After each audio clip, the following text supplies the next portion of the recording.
Good evening. My name is Dennis Muller. I'm the Acting Director of the Centre for Advanced Journalism here at Melbourne University, and I welcome you all on a night that one of our distinguished guests assures me it would be a balmy summer's evening in Reykjavik.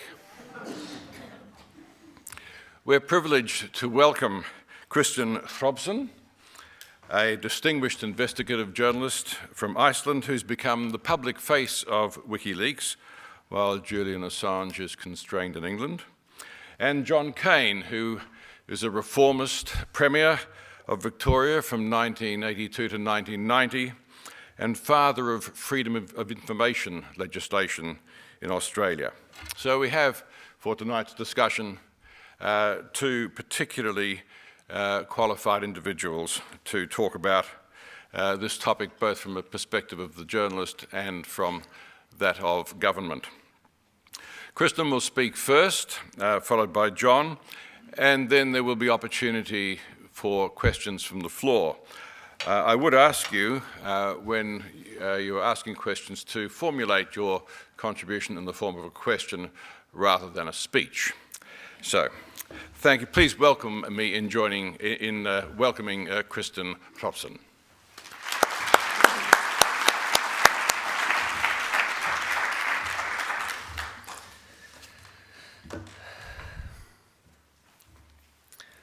Well, ladies and gentlemen, thank you for inviting me here today.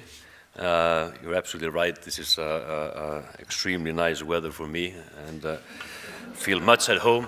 And adding to that, you have an ash cloud in the sky disrupting air travel. So it couldn't be more like my home country, actually.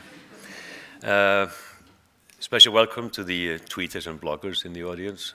We at WikiLeaks, we really think highly of this new form of journalism. I will speak about WikiLeaks here tonight and the most recent and high-profile projects about our relations with the media and some thoughts about the possible impact the organization has had on journalism. But let me begin with a few words on secrecy. A few days ago, the story broke that some hackers had broken into the computers of the International Monetary Fund, the IMF, and gotten access to some unspecified data. Most news stories I've seen on this are similar. They outline the gravity of the incident. Some reports claim that the data might be politically explosive. And in this report, in the English Independent, it is claimed that the IMF had become, quote, the latest and potentially the most serious victim of attack by computer hackers. The Independent claims that this grave incident has caused concerns that sensitive information about the finances of government and governments might have fallen into the wrong hands. And when I read this, I thought, hang on, what can possibly be sensitive about finances of government? What can possibly be sensitive about macroeconomic data pertaining to a state? What possible harm can be caused if this information is, well, for example, available to everybody? We all know that the IMF is only called in when governments need a bailout. The IMF implements programs of austerity measures, privatizations, selling of state assets, tax hikes, cuts in spending, etc. So when the IMF is called in, everyone knows that the country is in deep trouble. And that's not a secret. So how on earth can information on the extent of the trouble and measures taken to counter the trouble be a secret? My own country, Iceland, was in such a terrible trouble after a near economic meltdown in the fall of 2008 that the government had to ask the IMF for help. And this was very controversial in Iceland, as in many other countries. And to tell you the truth, I don't see whatever in the relations between the IMF and the Icelandic government needs to be a secret. And I, as a citizen and taxpayer in Iceland, need to have a full account of all the information, correspondence and measures taken by my government and the IMF. Nothing in the relations between these entities is in the none of my business category. And in my opinion, the same applies to the citizens of Greece and in all other countries that have dealings with the IMF. It is their fundamental democratic right. In one news story, I read that one reason for this supposed seriousness of this incident was that sensitive correspondence between IMF staff and state leaders could be very damaging if it leaked. And I thought, what on earth could be damaging there? Would it be an email from the Prime Minister of Greece to former IMF leader Dominic Strauss-Kahn? And how would that read? You know, thank you for your last visit. We were happy to have you here. I hope you enjoyed the hospitality of our hotel staff. No, I mean, it's a tasteless joke, I know, but you know, let's be serious. There is nothing there. And to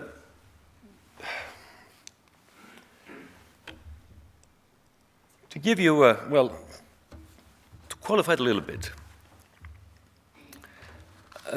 I've seen quite a few articles on this story, and I'm amazed that I've not seen a single one that critically asks the fundamental question, why the need for secrecy?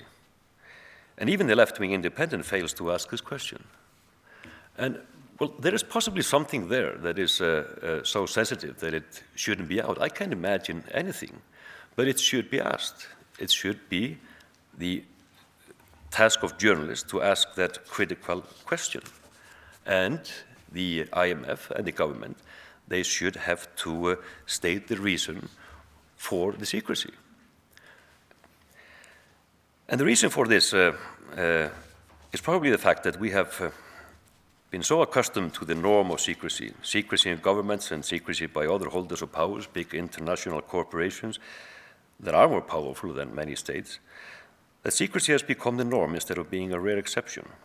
And this secrecy trend has escalated in recent times, all under the assumption, of course, that this is totally necessary for us, the citizens, to be kept ignorant, necessary for our security. But we at WikiLeaks disagree. We believe it is a fundamental in a democratic society that citizens have access to all relevant information they need to make and they need to have to be able to make an informed decision. If we, the people, do not have this access, democracy is fundamentally flawed. And we know that power is abused. And the more secrets we have, the greater the danger of abuse.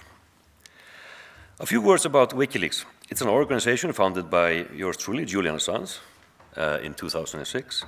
And before the turbulent chapter in its history that started about 14 months ago, WikiLeaks had published information from many countries, often uncovering corruption. There was material pertaining to the Kenyan government, the Church of Scientology, the failed Icelandic banks, the Bank of Julius Baer, toxic waste dumping in the Ivory Coast, and the list goes on.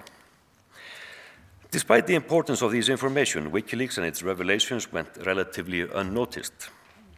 This, of course, changed when we started publishing material pertaining to the US military and State Department, and then, subsequently, WikiLeaks was criticized for being anti-American and overly focused on the United States. But nothing is further from the truth. WikiLeaks does not pick targets. It's a passive recipient of material that whistleblowers can submit securely and anonymously, just like any other media outlet, such as newspapers. Today, we have between 15 and 20 people on the payroll. I don't have the accurate number, as some are working on a short-term basis and others on a long-term contract, so this varies from time to time. So this is a relatively small organization. Much has been said about the supposed lack of transparency, and critics point to the fact that people who work for the organizations are not known. A few of us who work for WikiLeaks are known, but it is true that the identity of most is protected. It would probably be different if we were working in a different climate. And in light of the current attacks, we consider it essential to protect our people. And if you think about the heated words that have been uttered, where prominent figures such as have even called for the assassination of the core staff, including Julian Assange, I believe we are justified in this approach. And even Sarah Palin, who could well become the next president of the United States, God help us, said that Julian should be hunted like Osama bin Laden. And we all know now what that means. But in addition to the core group of staff, we have volunteers that contribute, some almost full-time, to the organization, and very many can be called in to help part-time when needed.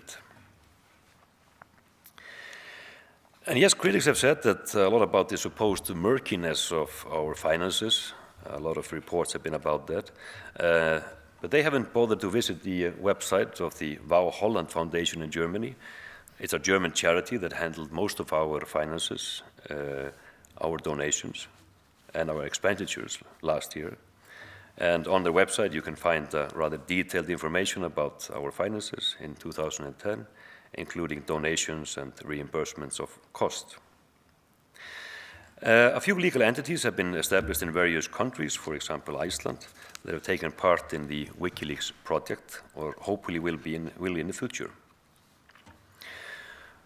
WikiLeaks is a publisher, often described as the publisher of last resort. Some claim it is impossible to keep the organization accountable, and that is not entirely correct. WikiLeaks has in the past had to face legal challenges and have always won. We hear criticism that we do not abide by any code of ethics. Well, I do, as a journalist and a member of the Icelandic Federation of Journalists. Julian is also a member of Australia's Journalist Association and is probably bound by the code of ethics there. Also, WikiLeaks has set standards of harm minimization in releasing information, and it is, in my opinion, in line with what most media organizations abide by, or at least claim to abide by. So I think it is fair to say also that most of us at WikiLeaks adhere to the UN's Universal Declaration of Human Rights. The last year has been turbulent in the history of WikiLeaks. It started with the release of a secret military video on April 5th last year. It was released under the title Collateral Murder and showed, among others, the killing of innocent civilians on July 12, 2007 in the Alamin Thania neighborhood in southeastern Baghdad. In my opinion, exposing this video was of historic significance, and it has become a symbol of the war we never got to see in Iraq. It shows the real meaning of the term collateral damage.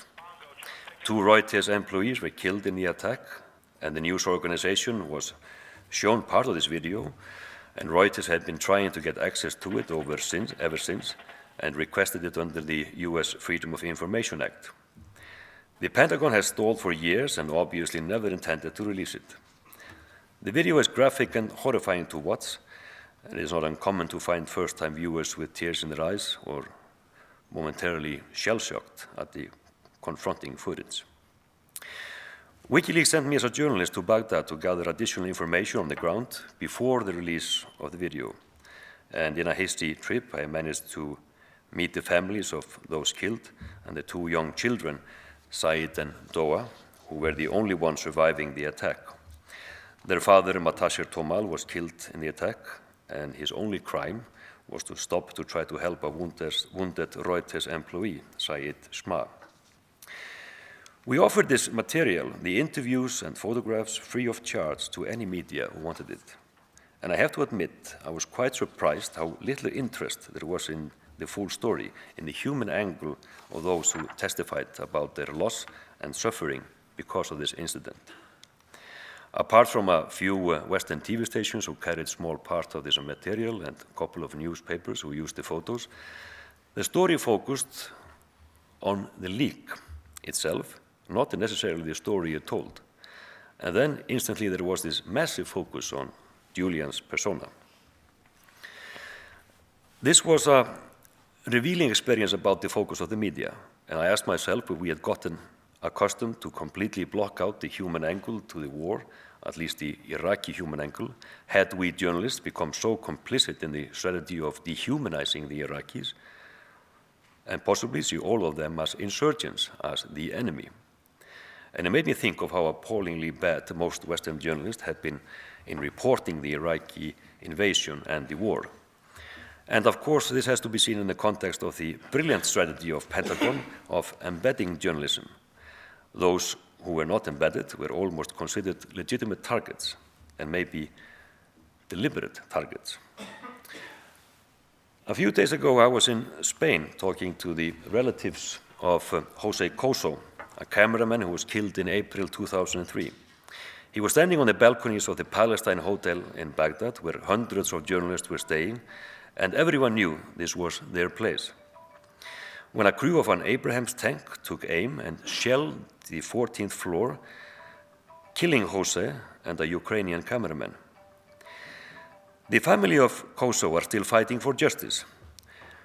Jose's brother told me they had produced a witness, a former US serviceman, who had overheard radio communication of the plan to attack the Palestine. He intervened and urgently warned all parties, but it was deliberately ignored. And this is just one of many devastating attacks by Western forces on journalists in Iraq, the deadliest war in recent history for journalists. And this is possibly one reason very few journalists in Iraq go outside secure compounds and actually cover the story of the Iraqi people and their plight. The experience of the collateral murder release prompted us to rethink media strategy. It seemed that the best way of getting good analysis of our material was to make alliances with established media and promise them some level of exclusivity. And so we did in the next release that caused quite a stir, the so-called Afghan War Diary, the release of over 90,000 incident and intelligence reports from the Afghan War. The release was in cooperation with 3 media partners, The Guardian, The New York Times, and the German weekly Der Spiegel. 15,000 of the logs were withheld in order to protect individuals who could be identified. And this is quite often overlooked. This was the biggest leak in military history of the United States to that date. It gave a detailed picture of the war from 2003 to 2010. It revealed also the kill and capture unit of special forces who were hunting and killing Taliban leaders without trial, how the use of drones was increasing, how the opposition in Afghanistan was escalating the resistance with roadside bombs, previously unreported civilian deaths. In short, it showed how the military venture in Afghanistan had been going from bad to worse over the years. The invasion was a response for the 9/11 attack, where more than 2,900 people were killed. But to date, more than 2,500 foreign troops have been killed in Afghanistan and more than 30,000 civilians. The Afghan War Diary told a terrible story that we had not before had a first-hand evidence of, the story of a failed mission. And just like the Soviets experienced before, there seems to be no victory to be had in this battered land. This was an unwinnable war. I'm not an expert on Afghanistan, but I have to, I've been there twice, and one element that I always feel is missing in reporting from the country is the escalation of the poppy growth and heroin production. 95% of heroin sold on Western streets originates from Afghanistan. And according to UN agencies, 10,000 people die every year of an heroin overdose in Western cities. That's 3 times more than died on September 11th. And with that in mind, I've always thought it's almost surreal to see photos of Western troops wading through the poppy fields trying to find the enemy in hiding. And keep in mind as well that at least some of the proceeds of the drug trade is financing the insurgents. All went pretty well in the cooperation with the media partners last summer. The timidity of the New York Times came as a surprise. It was obvious that they were genuinely uncomfortable with putting themselves in opposition to the government by publishing this material. And for one who had always thought that the New York Times was a powerhouse of journalism, this was a great disappointment. And this was not the New York Times that took on the Nixon administration in the early 70s when the paper started publishing the Pentagon Papers from Daniel Ellsberg, almost 40 years ago.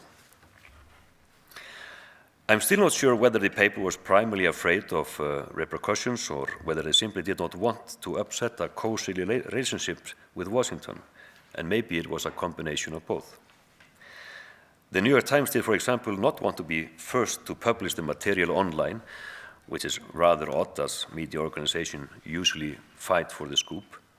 So we at WikiLeaks were delayed a little bit by a technical problem, and this caused great tension with the New York Times.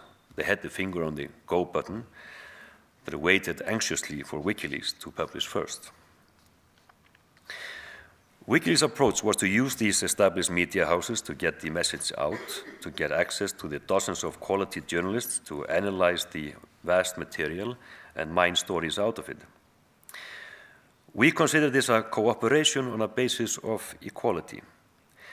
It was agreed that WikiLeaks had a great say in the strategy of the release, as the organization was obviously going to take the heat for the publication.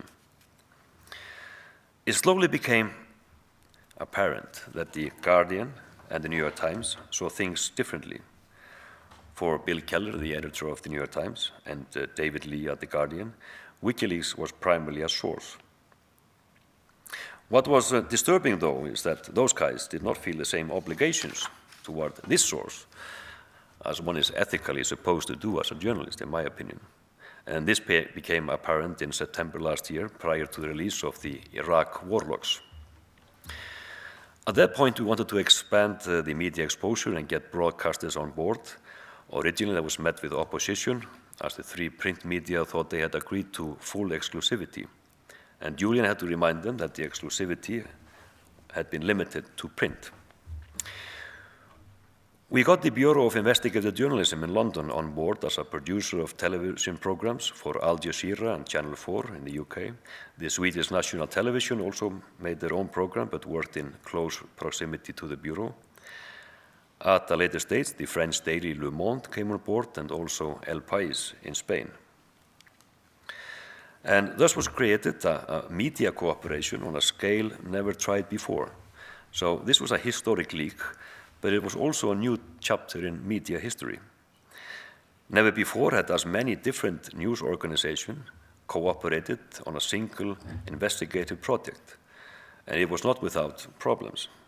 There was great mistrust, fear that someone would break rank and go early, and there was also a great reluctance to share findings and research, as had been the original idea and demanded by us. The Germans at Der Spiegel were throughout very professional and stuck to the cooperative spirit. They shared great news stories that had been missed by others. In late August, early September, it became obvious to us that we needed to postpone the release of the Iraq logs, originally planned for in mid-September. The primary reason was that we were working on a complicated method of redacting sensitive material out of the logs. The approach was rather unique, as it entailed defining on the outset that all the information in the vast material would be considered harmful until proven otherwise.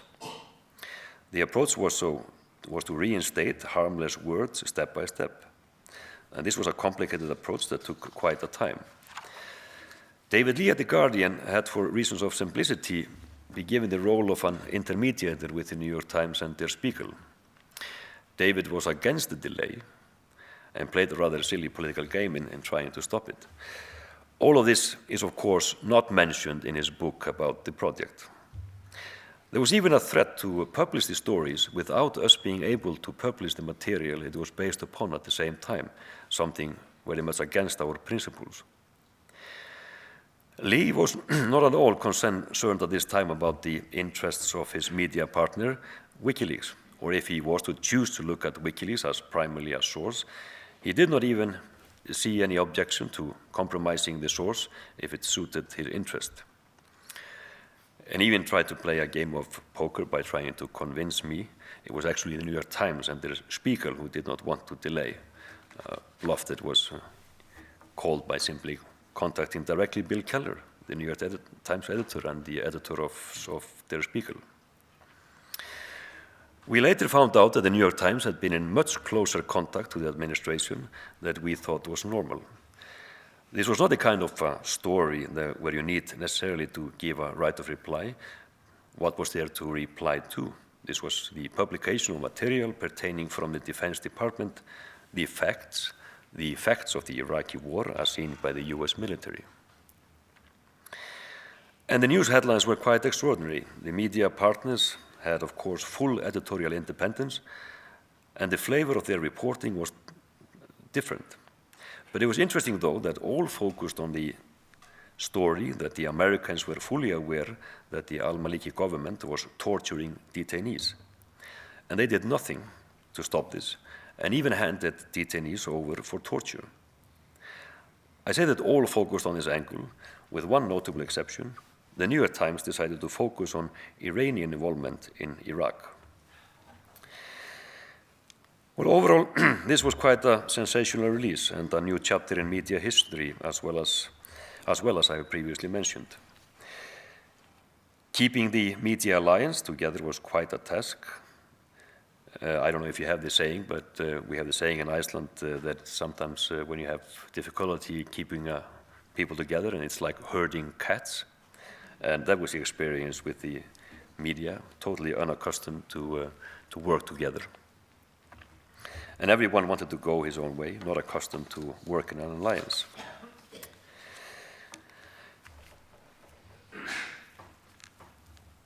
There was a great surprise the day after the first release when the New York Times decided to publish on its front page a profile of Julian, a profile that can only be described as a sleazy hit piece. Of course, the New York Times was in full right to do a critical report on Julian, but it was very negative and one-sided, and giving the unusual prominence of the front page. And I say one-sided as the author, David Burns, the London bureau chief, did not get any input from those working closely with Julian, me included. Instead, he sought out the people who would obviously give negative comments. And later, Mr. Brisbane, the paper's public editor, defended the profile and admitted that it was a way of inoculating, as he put it, the paper from government criticism. And I leave it to you to judge how honorable that is, to attack the person who has given you access to sensational material in this manner. And later, David Lee at The Guardian did the same thing in his book, and in public venues he has called him names. He has called him crazy, crazier day by day, called Julian narcissistic, deranged, and my favorite, a dirty, flaky hacker from Melbourne. I think I should be rather happy that I was referred to by David as a relatively sane Icelandic journalist. Anyway, of all the big leaks published by WikiLeaks in the last 14 months, surely the one with the greatest impact is the release of the State Department cables pertaining from the US embassies and consulates all over the world. There are 250,000 of them, and we call this the Cablegate project. It started in late November last year. The release and the media collaboration has been in two steps. First, there was the first release by primary media partners, most of whom I mentioned, and later we have been building an alliance with media in various countries where they get access to cables pertaining to their region. And in some countries we've have made agreements with more than one news organization, and in other countries the media environment is so untrustworthy that we have had to rely on individual journalists, media from neighboring countries, academics or research organizations. Slowly and gradually we are getting the information out, with more and more agreements of collaborations being signed, and all in all there are now more than 75 partners working on this material, and the project is continuing.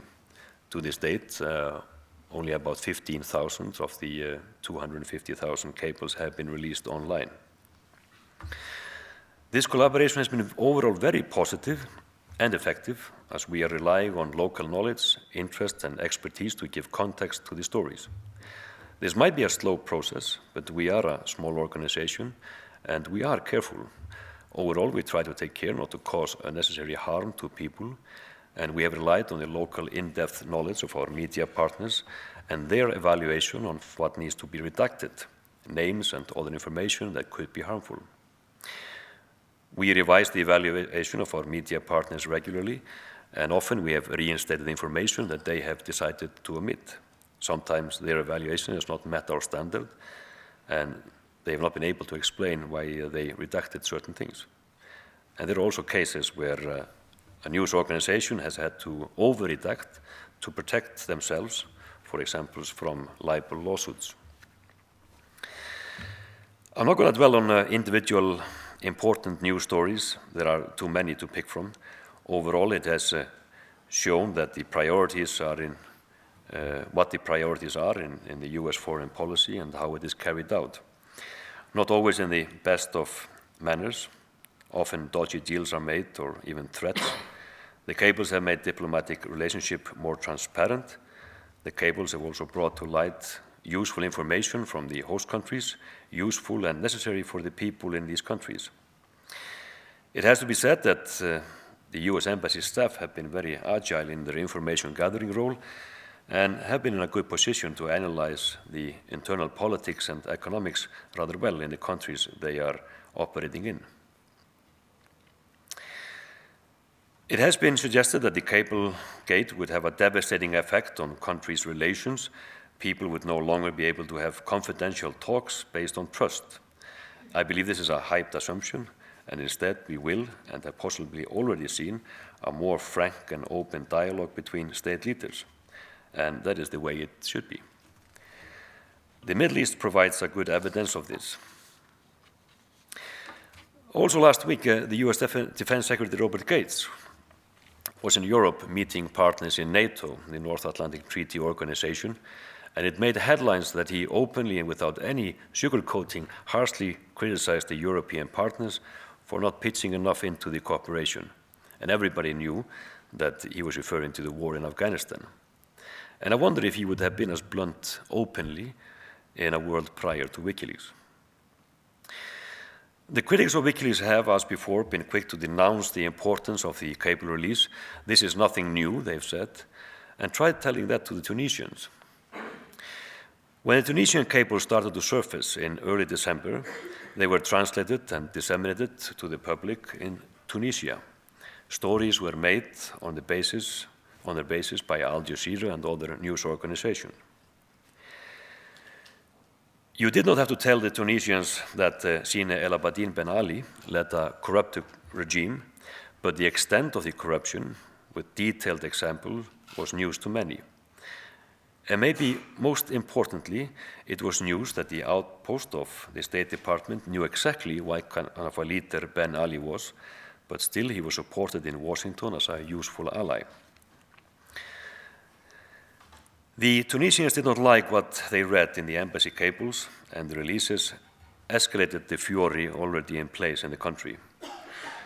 Mohamed Bouazizi, a young IT graduate who was perhaps very much like an IT graduate from this or any other university, set himself on fire in December last year in protest to the corrupt Tunisian regime, and his tragic death tipped the balance in Tunisia. He died on January 4th, and on January 14th, the Ben Ali family fled the country to Saudi Arabia. And I think it was yesterday or early today that they were charged with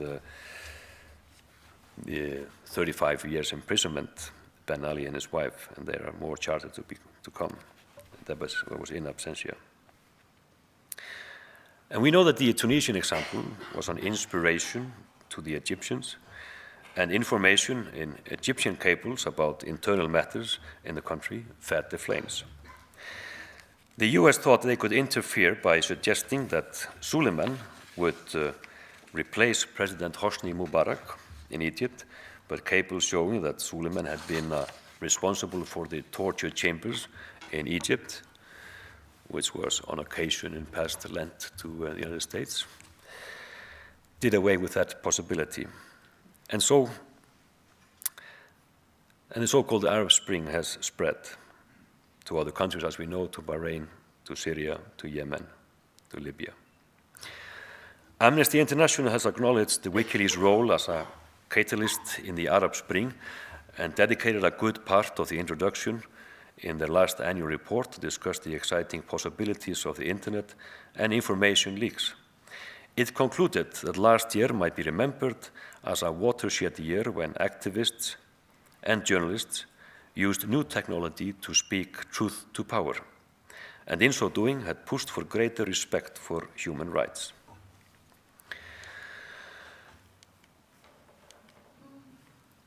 I've not mentioned, and talking about negative effect,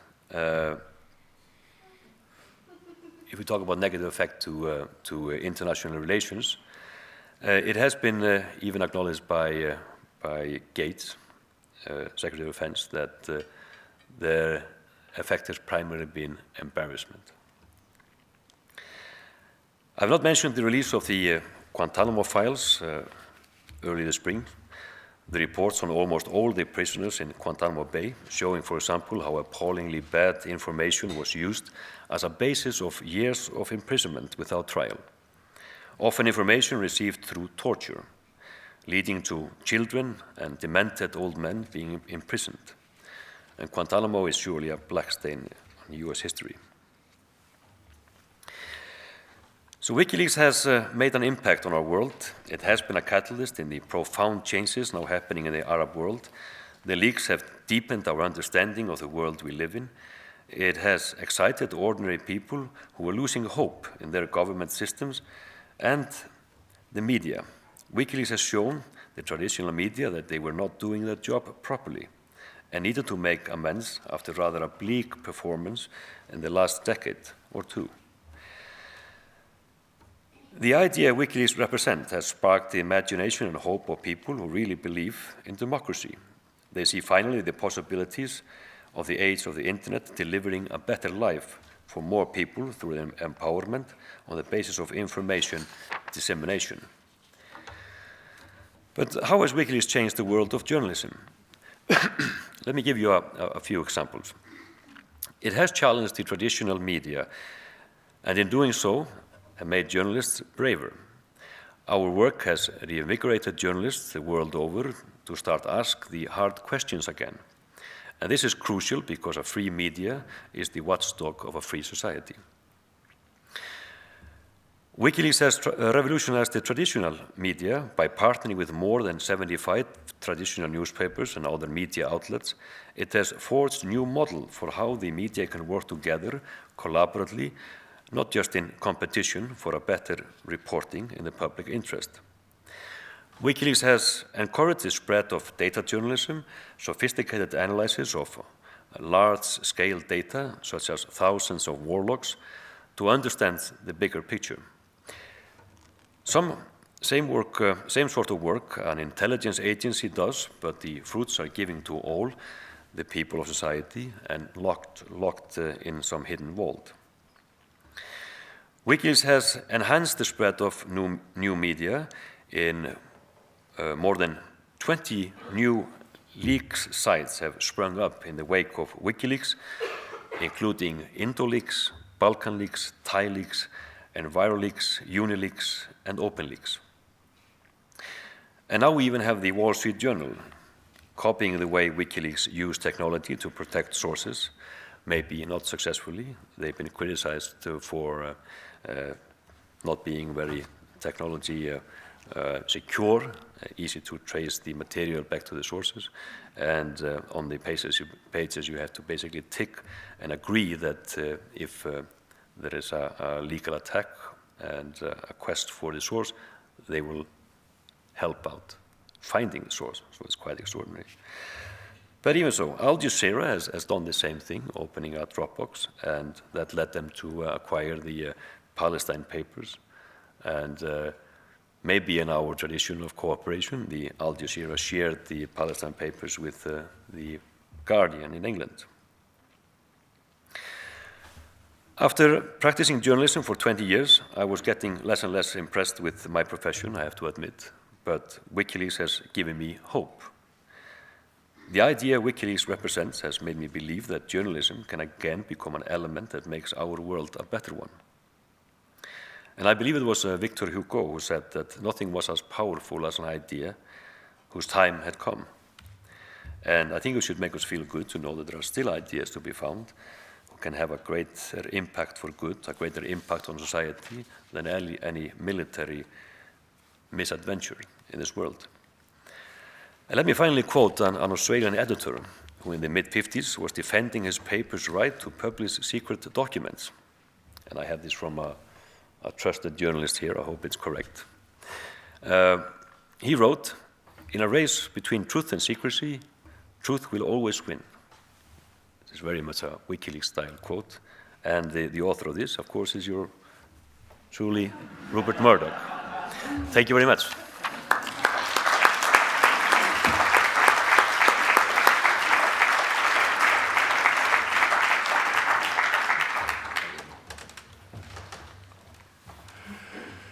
Thank you, Kristinn. It's amazing what you can learn about your own society, isn't it?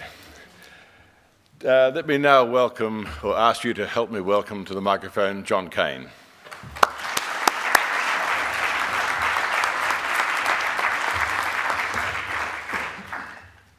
Well, thank you very much, Dennison, for that welcome.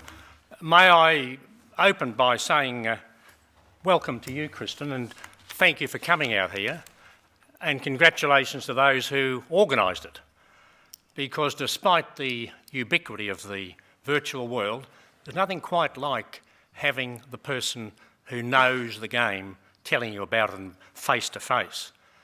And I can tell you, Kristinn, that Melbourne from early colonial days was seen as being the place where people with more inquiring and radical minds resided, and nothing's changed. It's still the same. And you'll find that kind of approach in this city more than you will in the northern cities where I think you've been, you're still intending to go. Okay, well now, look, I've been asked to speak to you about freedom of information in the WikiLeaks age, and I suppose in this state and this nation really implicitly.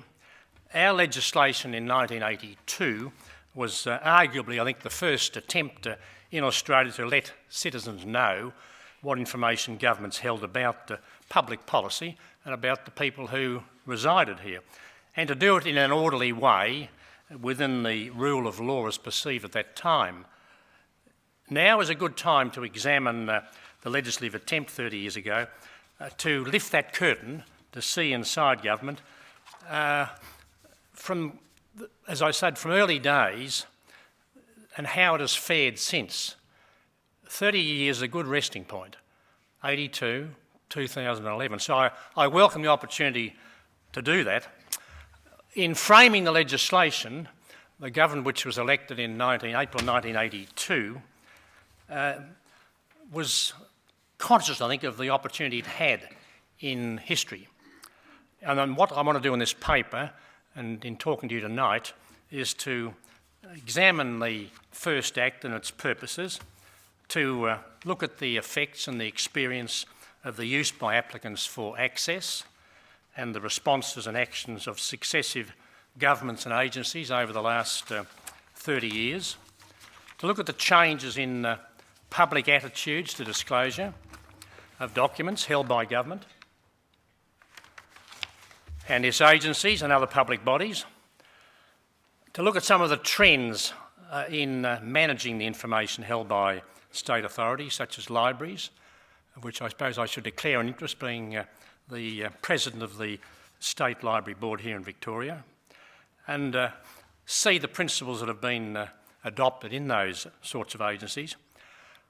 And perhaps lastly, look at how government may respond to this new order and see what the aspiring journalists in this department, in this university, might expect. Look, as a new government with a mandate both general and specific, we were keen to make FOI work and to show the way to other states. Now, that's not to say it was supported across the board. It wasn't, quite the reverse. But I want to say this to you also, after 30 years of the Cold War, and with John le Carre and James Bond disclosures, we just thought that open and honest government seemed the way to go, and people had a right to expect it after that time. The Cold War wasn't over. I'll say a bit more about that later. But many of the people in our electorate then in 1982 had lived through World War II and its privations, the years of secrecy and government domination. I'm not sure many citizens had high expectations about what FOI might do for them. I suppose we were a very compliant society for several reasons. I won't go into that now, but we were docile, accepting of government, and I suppose there was no great public clamour for freedom of information. And I suppose we pose the question that Kristinn posed today, why the secrecy? It's as if you say to yourself, well, why was that the case? And we believed, looking at the examples overseas, that perhaps it made for better decision-making by an executive government. There was enthusiasm within the new government and perhaps a touch of idealism. Not all our colleagues shared those views. I think the enthusiasts were inspired by what Kristinn mentioned before of the Pentagon Papers in the early 1970s and what that had disclosed about governments and what it was saying that governments could do. I think some in the US in those years saw FOI, from the reading that I've done, as almost the enlightenment of the 20th century. They went over the top about it a bit, I think. But we had, as a group of backbench or some front and some backbench members of the Labor Party in Parliament, we'd looked at the other jurisdictions and the models that were there. We had a committee of the party that had talked about it, activists on our Civil Rights and Law Reform Policy Committee. We took it to our conference of the party. So it was, how shall I put it, unlike current political parties' operations, it was a consultative operation within the party. And we'd thought it through and we'd consulted about it. Now, that doesn't happen much these days. I haven't got time to go into that. But we had a draft bill before we won the election in April '82, and it mostly followed the US model. Just a few features of it.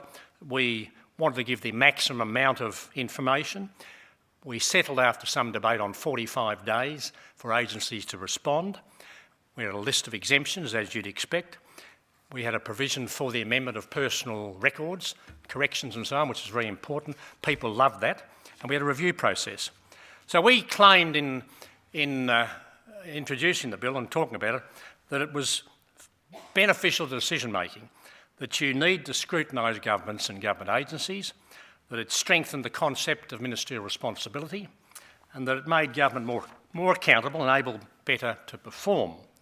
And government decision-making would be enhanced, we felt, because of the consultation that was involved, and the base of decision-making within government and the material relied upon by government, and that's important, was thoroughly examined. Now, they're all the strengths that we saw.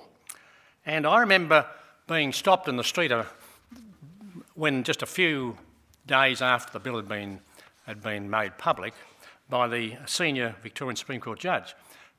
Nice bloke, and he said to me, look, they were all blokes then too, he said to me, look, this was a big mistake. He said the parliamentary process and the Westminster system provided all the avenues that were necessary for citizens to learn about the government and forget about it.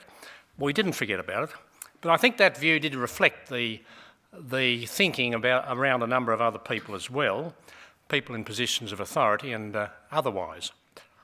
Look, can I say this to you, and I think you'll get some responses to this from Canberra. Governance is tough. It's a difficult job. And in around government, ministers and some of their advisors and bureaucrats did say to us that FOI, they saw in a negative light. They were not impressed. They urged, or some bureaucrats urged their ministers to oppose the bill in Cabinet. They didn't. FOI, I suppose, in a sense, cuts across the way bureaucrats think and want to act. You've got to reckon, and still does. It still does. That they've behaved traditionally in our system of government. They see themselves as being the repositories of information that government needs to function properly, and it should only be revealed on a need-to-know basis. And in their minds, there's very few people need to know. And that's still the case. And it was a vehicle I put that was capable of undermining the correctness and the integrity of decisions if people were able to learn what was going on. I should add that when we came to government in '82, there were still some in the bureaucracy who were yet to believe that nepotism and sectarianism was not a bad thing, or was a bad thing. They believed it was not a bad thing. Only a few. They were still around in '82, not so now, I don't think. It was It was also argued that FOI heightened the prospect of conflict within government, and that was not a good thing.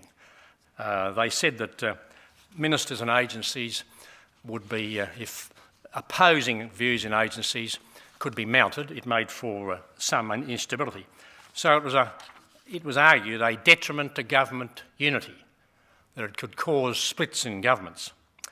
Look, I think governments are conscious, and we certainly were in 82 and we tackled this, the fact that when information is provided by government to an individual or an organisation, it's not just that person who receives the information. Now, it's available to the whole world. Of course, now they know the capacity for dissemination is total and virtually instant, isn't it? So it's different now than it was then so far as that issue is concerned. It makes for distrust also, we were told. I'm giving you all the negatives because they were there, and in some instances probably still there. So they talked about the chilling effect that FOI would have on giving frank and fearless advice. You've all heard that. So they said we'll have to attach little sticky bits of paper on the file that can be taken off at the appropriate time. So I thought it was more about their protecting their territory often, that the power base and their place in the food chain was pretty important. And I think it's the same in any large organisation, public or private, that many large corporations, it's been revealed in recent times, I think some of Kristinn's work in the commercial world has revealed the relationship between truth and some large corporations is a fairly tenuous one. And I think that's true in large organisations, I think, generally, that they tend to see their own patch as being their turf to protect. Just one counter to all that, as I said to you, the Act had a capacity for people to inspect their own personal records, and they loved that. That was a non-controversial part of the bill, of the Act. They wanted to make corrections, social welfare, all sorts of areas of government activity. So there it was, and the opposition to FOI was considerable. That's what I'm saying to you essentially, and that's 1982. It's 30 years back now. I want to have a look quickly at the next 30 years. That's to say 1982 to where we are now. There are many forces at work over that time. I'll necessarily have to be brief because I can't deal with all of the issues that have emerged. But the balance across access and restraint or rejection and secrecy, I think, has ebbed and flowed. As I said, apart from the personal information issue, the most prolific users of FOI in this state, and I think across the country, have been the media and the parliamentary opposition, regardless of which party happens to be in opposition. That's what has happened, predictable, I suppose. They were early and frequent users. They didn't always have seen FOI as an opportunity to embarrass the government of the day and to get information around government's policy making and implementation processes. But the battle mostly is around the exemptions. Now, those of you who are familiar with the Act, it's in sections 27 capital A and 38 capital A, and mostly that contest, not all, has been around the cabinet documents. That was the sexy part anyway, to get inside cabinet, and that was the mission of a number of journalists, not to mention the opposition, of course, if they could. I said in my second reading speech, and I never resigned from it, that the Act should not allow people inside the cabinet room, that the cabinet oyster was to be protected. That's the word I used, I think. I still am, and I was then and still remain, a very strong advocate of the cabinet system. We in that cabinet, in over 300 meetings in eight and a half years, never had a vote. Everything was by consensus.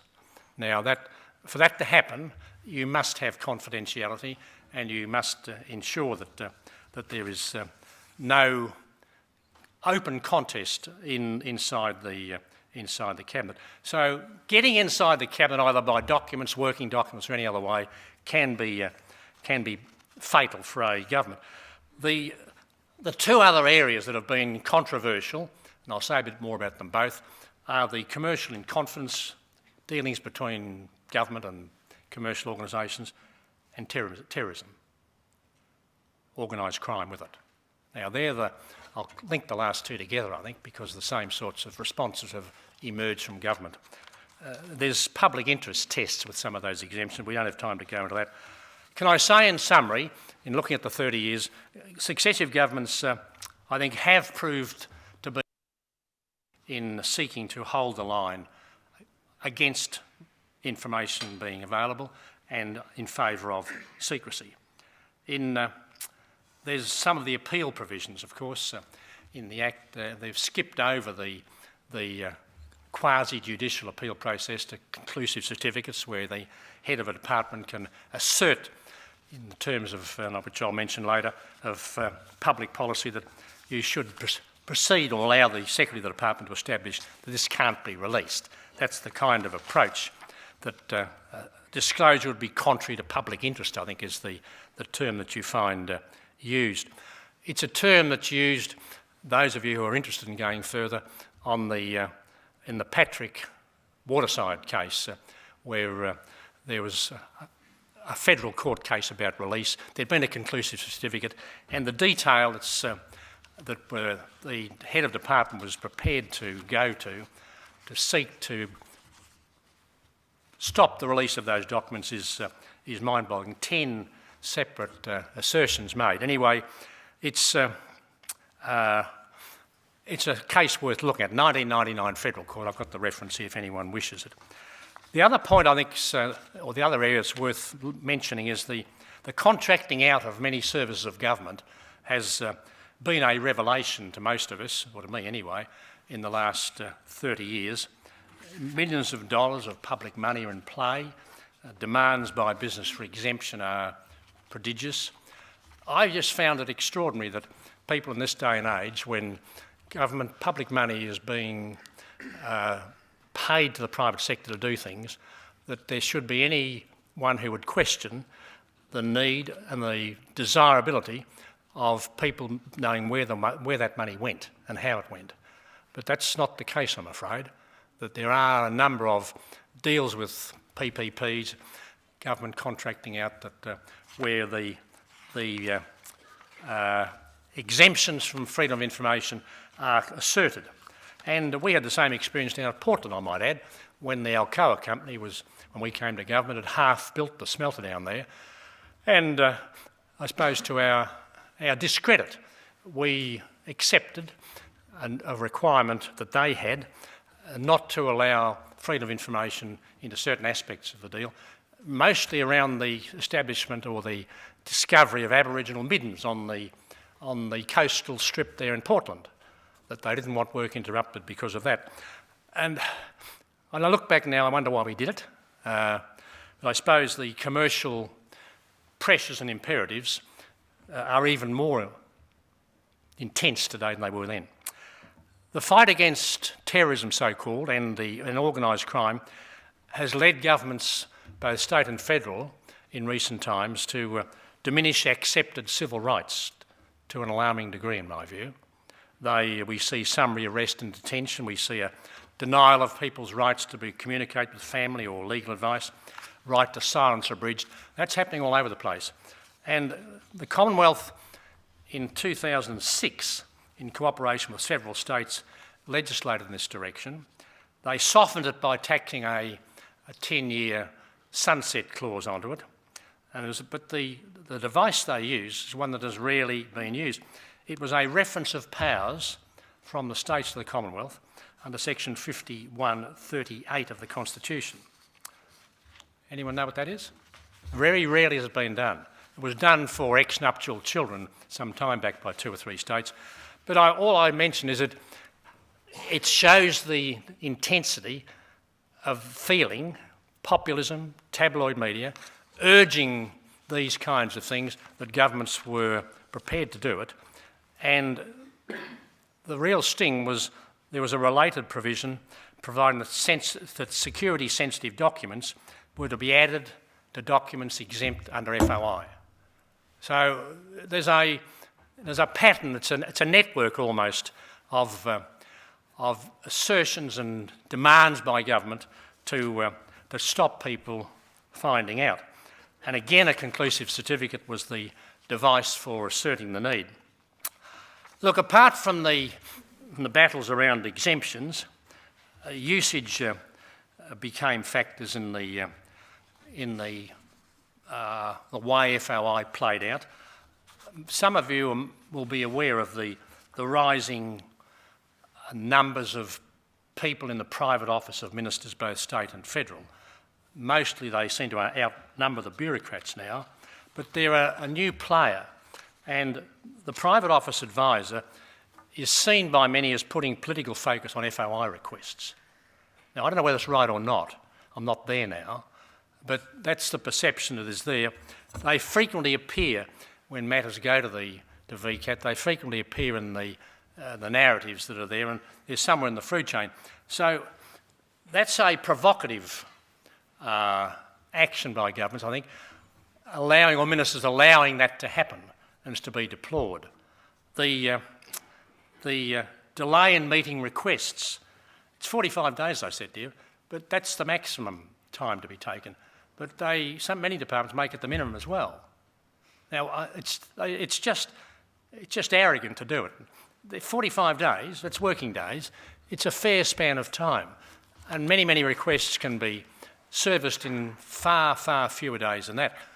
And the practice is that if you're having trouble, if there genuinely is a need for an extension, that's always available. You can go and talk to the applicant and arrange it. It's not going to be the end of the world. So what I'm putting is that to some extent seems to demonstrate the tenacity with which governments are fighting the trends that FOI started.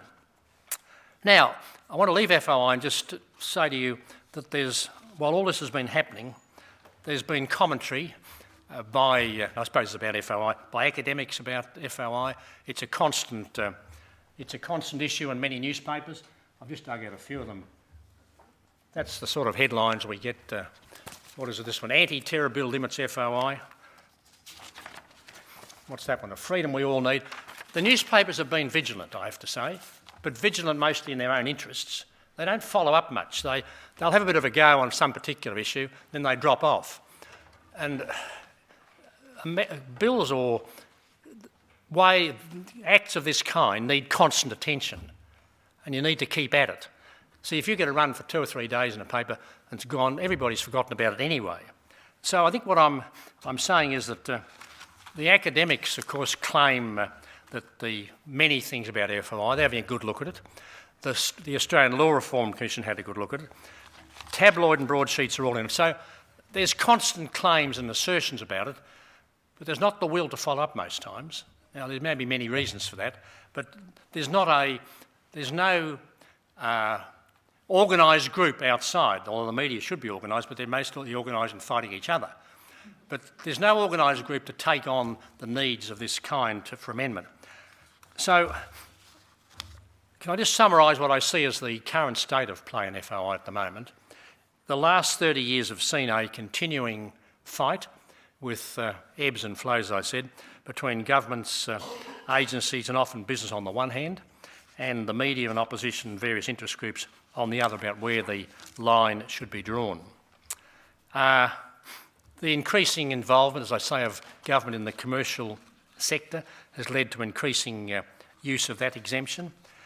On balance, though, I'm told by, how shall I put it, with discretion, a number of people in the public sector that while the contest has flowed, that on balance the maintenance of secrecy in governments is in front. They reckon 30 years down the track they've held the line and then a bit. Now, they claim, and I can't judge this, they claim that the widening of the cabinet document definition is the main reason for that. And I suspect that's probably right. So that's a rough, quick journey down the 30-year path. It was introduced into our society, as I say, with, I think, few expectations about knowing what went inside, what people might get from it, and I think all that has changed. Now, what I want to say to you now is that since 1982, in these last 30 years, I think other things have changed outside FOI.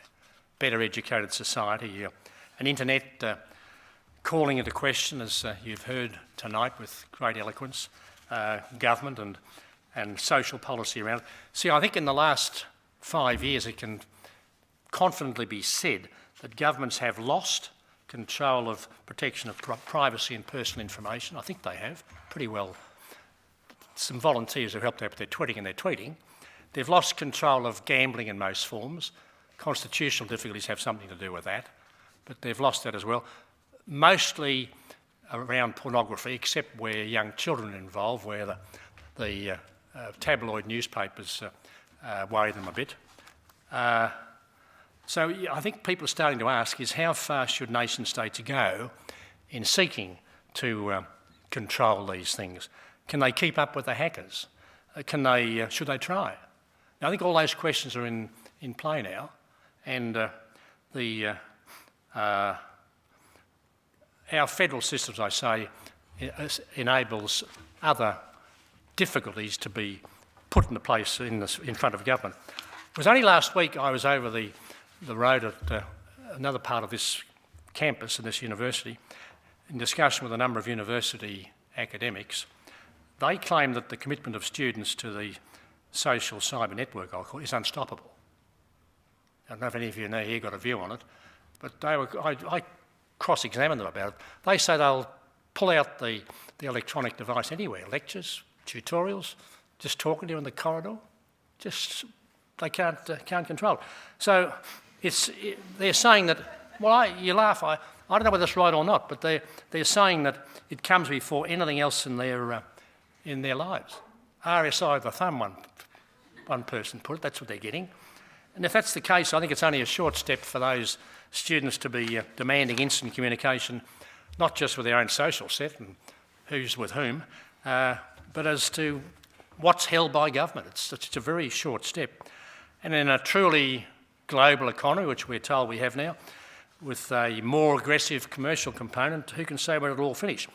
Now, I want to make a mention now of libraries. I told you of my interest, but libraries, as you all know, I'm sure, hold millions of items in a diverse range of increasingly electronic publishing format. They've committed, and I quote here, to free and equal access to information. That's the Australian Library and Information Association, ALIA. And they say this, and I quote, public sector information is defined as information created by parliamentary and government agencies, by Commonwealth and state and local government agencies, directories such as the Government Directory, and research commissioned by government agencies such as the Australian Research Council. ALIA says people engaged in library and information services are members of a profession committed to intellectual freedom and the free flow of ideas and information. Now, the range of information is just extraordinary, and the access to it is extraordinary. Are you aware that the US Library of Congress has achieved, they've achieved every public tweet of putting on their site, every public tweet or Twitter since 2006. And they've been collecting materials from the web since it began, harvesting congressional and presidential campaign websites from 2000. Today, the Library of Congress holds more than 167 terabytes, is that right? Of web-based information, including legal blogs, websites for candidates for national office, and websites of members of Congress. Now, we're not that good at the State Library, but we've got a fairly good run there too. I just want to mention one thing. After those bushfires, we responded very quickly following those bushfires and provided copies of the Royal Commission online. These were immediately and heavily accessed. So what I'm saying is, whether we like it or not, it's on. It's on. You know, people are now living in a world where they expect and believe they have an entitlement to everything that's known and unknown. That's their expectation. And it's a very different society to the one we addressed, which was heavily racist. We're getting out of racism in 1982. We're just starting. We had no ideas about equal opportunity. Females had to be, they were there, but the equal opportunity in the public sector in the 80s really had to be realised before equal opportunity, and in the private sector as well. So it's still emerging. It's a very different scene to what we have now. And I think, and I'm asked to say, how do we judge this now? I think governments will go on doing what they've been doing since '82, but with increasing fail rates, I suspect. They'll endeavour to hold back the long-term trend. They won't succeed because people are different now than they were.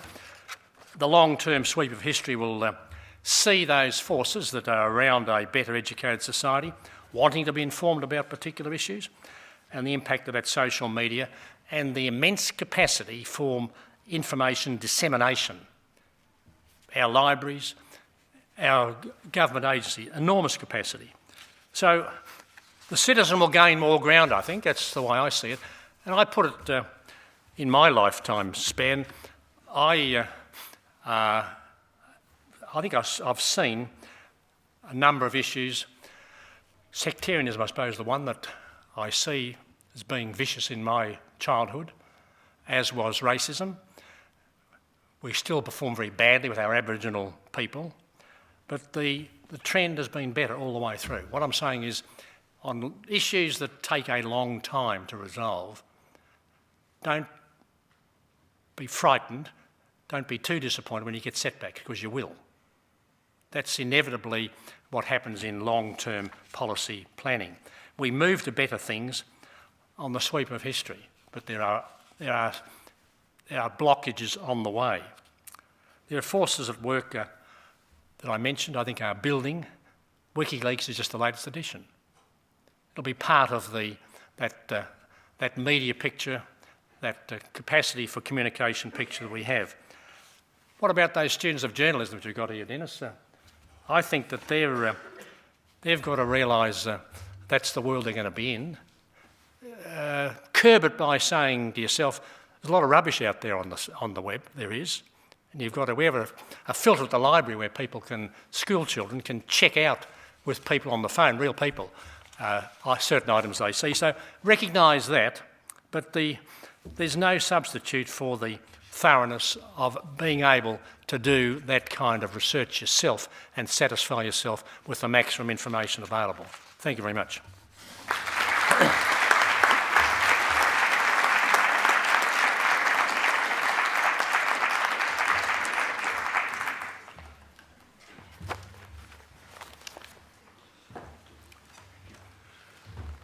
Thank you very much, gentlemen. Thank you very much, John. We've got time for some questions, I think, about 10 minutes. Be right? 5? Okay. So we have some microphones here. If you wish to ask a question, please put up your hand, wait for the microphone, tell us who you are, ask a question. Over there.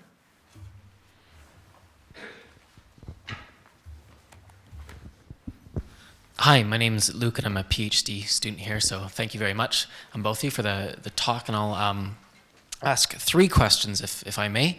The first, just what we heard about cabinet, keeping cabinet secret, sorry, and I saw you scribbling notes of possibly, why do we need to keep cabinet secret? Parliament wasn't reported on before, let's move that to cabinet. My first question is, do you think transparency can ever catch up? If we open up cabinet for secrecy, will those conversations be moved somewhere else that is secret? Will transparency ever be able to catch up? My second question is, Kristinn, when you started the conversation with us, you said, thank you to all the bloggers and tweeters out there in the audience, and we think you're a big part of this new space of journalism. When we look at kind of the evolution that WikiLeaks has had, starting with a wiki that was very inclusive and maybe moving to more a PR-based thing where we're putting out little stories in PR snippets in 2007 to an editorial-based thing for Collateral Murder to collaboration with the mainstream media. In the next chapter of whatever WikiLeaks turns into, what part will those bloggers, those tweeters, that crowd that was envisioned in the start have? And I'll stop at 2. Okay, so thanks. That's good. Well, let's have John answer the first question and Kristinn answer the second. Well, I don't think cabinet secrecy will change, nor should it. I support on the basis not just of good decision-making surroundings or the ability for good decision making. I don't regard myself, nor do I regard any of my colleagues in Cabinet, as being the repository of all wisdom. The collective decision making of 18 people around the table, we had 18, is a very, very sound way. You get all points of view, you get a consensus approach, and you are the beneficiary of advice and counsel from your colleagues about things which you didn't know. So I hope it doesn't. 27 in a cabinet can be too many, which is what other federal cabinets have had. The number needs to be examined, but it's a very good sounding board. We had an item in cabinet on every agenda, which was what we call current political issues. But they were just what was happening in the society around you.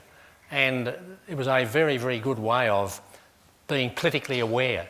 The contribution of 18 people, or however many contributed, is an important ingredient in that sort of process. So don't rubbish the cabinet. The cabinet oyster, it's proved a very, very sound process of decision making, not just in Westminster countries but elsewhere. Thanks. Now, Kristinn, you're happy to go. I think it's interesting what you said about cabinet secrecy, if I may add to that a little bit. I think we should take the next step forward and have cabinet meeting totally in the open. Let me give you an example of what is happening in my own country. We are rewriting the constitution because it was part of the failure in the society there that the constitution wasn't protecting. It wasn't a social contract that worked. It is being rewritten by a constitutional assembly. Every discussion is in the open. It's on the web. It's televised on the web. And the people are asked to involve directly by Facebook, by Twitter. So it is basically crowdsourcing. So the input is there. It's a fascinating experience. Everything's out in the open. There's disagreement there, and people disagree within the assembly. So why not on the cabinet level? To your question with the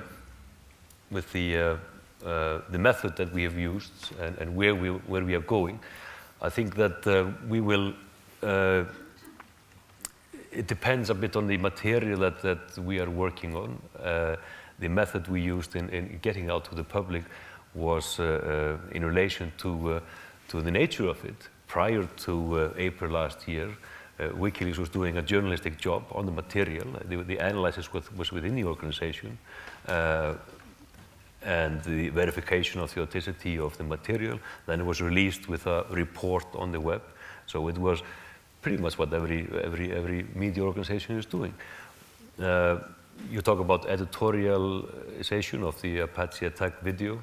I've been a broadcasting journalist for a very long time, and whenever anybody speaks about heavy editing there, they've seen nothing of heavy editing. It's basically a small section of putting it in context, and then I think 12 minutes of unedited footage. And we provided the fully unedited 40 minutes plus on the web at the same time, so everybody could go and if he distrusted the presentation or the editing, he could see it in the context of the raw material. And then again, the sheer amount of information in the Afghan war logs and the Iraq war logs and the cables is such that we needed to take a step towards the media, the conventional media. We did a bit of wrestling there in getting them to work in a new and different manner. I think it is truly historical that we achieved to get so many journalists together working on such a project, and actually without the roof exploding, they're not used to that kind of collaboration. So the question to the future, it will be in relation to the nature of the material that we will release. Can I just say on the cabinet issue again that I think the cabinet in the open, that's the consultative process. That's when you find out what people want, what their views are.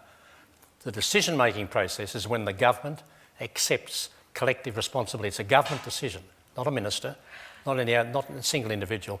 It's a government decision, and has by our rules, our conventions, has the support of every member of the government. It's a government that makes the decision. Thanks, John. Any other questions? Yes, there. Yeah, hey, this question is for Kristinn. Do you mind standing up and telling us who you sure. are? This question is for Kristinn. There was this thing that was dubbed the insurance file, which was published as well by the WikiLeaks sort of project. And I guess, could you please explain the background behind that to the people who don't know, and also what went into the decision-making process to publish that?